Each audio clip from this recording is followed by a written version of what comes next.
So if your family's out there, you didn't go to South by because you probably tired of that shit, huh? Not this year. You had shaved it? Yeah, I shaved it. Prepared. I was like, let me get prepared. I don't think I've been out there since like 2013 or 14. Oh yeah? The last time I went to South by Southwest, it was a concert with Kevin Gates. Oh yeah, it's been a long time. And Uzi Vert Yeah. opened it. Well, you know, South by Southwest, it was like 30 niggas that performed or whatever, a whole bunch of people we never heard of. Yeah. But then the last two people was Uzi Vert before he blew up, and Kevin Gates was right after that. Like before he had went to jail and all that stuff. So this was a while ago. Yeah, that is a while. It's lit though. South by Southwest is always a good time. Yeah, it's definitely a lot different from like 2004, 2005. That's what I remember. They used to be ridiculous. Oh wait, so what year is it whenever you get out there? I went there last year and performed last year, but I went like just to experience it, like for the first time, 2004, and I just remember it being a lot different. You liked it better? Yeah, because a lot of the actual music executives and the people would actually be out there versus just kind of now everybody's kind of caught on to, you know, what it is, so it's oversaturated. So a lot of those people don't even come. I think that's kind of with everything now. Everything's a little oversaturated. 2026. But are you saying it was like easier networking back then? Mm-hmm. Do you think it's because of like? Because 2004, I mean, what is that, like a BlackBerry? Yeah, the BlackBerry. Razor? The Razor type shit. Yeah, like, so people, you kind of more in the moment. I think that's was the biggest shift. Now you kind of more in the moment versus now people at South by Southwest, I'm sure it just look like this. Like we here to show y'all that we here. You looking at us filming us being here. That's and true. We just, so that's 1000% true. Makes networking easier when people are actually looking up and shit. Yeah. That's true.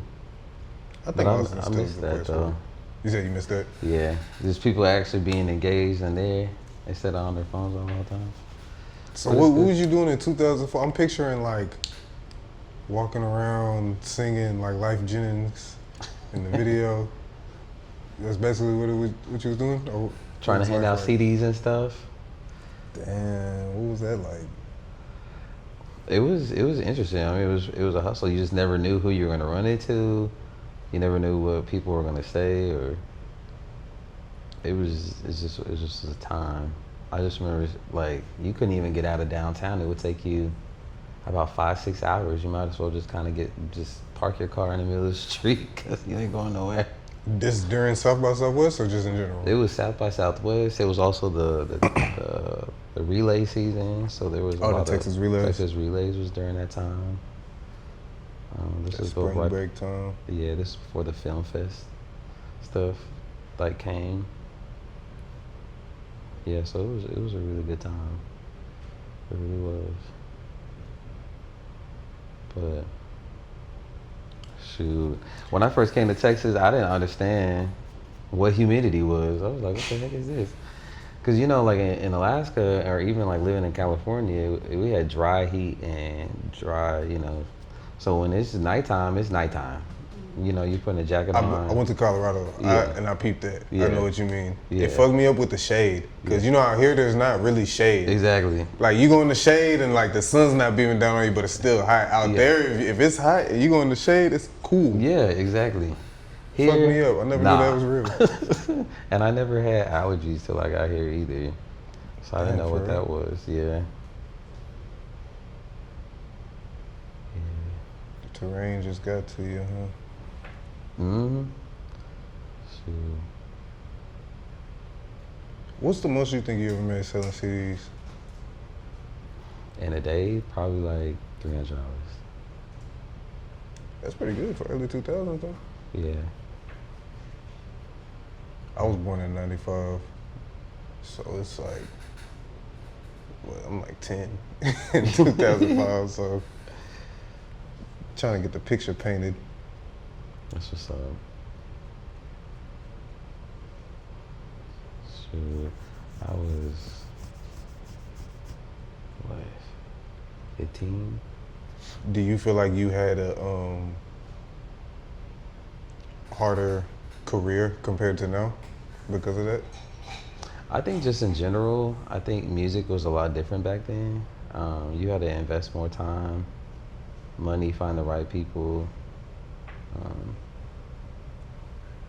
I think that now it is easier to get your music out there, but it's not, what's what I'm looking for? It's not as profitable as it was. How you mean? Because you would think it's better now because it's more independent, right? Yeah, definitely. I think that what I mean by that is, yes, you can be more independent, but where you could sell 10 CDs for $15, and make $150. Yeah, you can't do that shit now because I pay $10. I got every song ever in my Exactly. pocket, plus the remix. Exactly. So, and you just spent, $100, $200 in the studio, you know what I'm saying? And then money on copyrights, money on promotion and marketing. So you like $200 in the hole trying to come out of that. So, I mean, it's, like I said, it's easier to get it out there. Now. Especially like with TikTok and all that type of stuff, Instagram, but.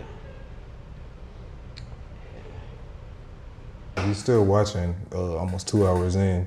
We are now on all audio platforms. Zoom in on me so I can put this on the thing.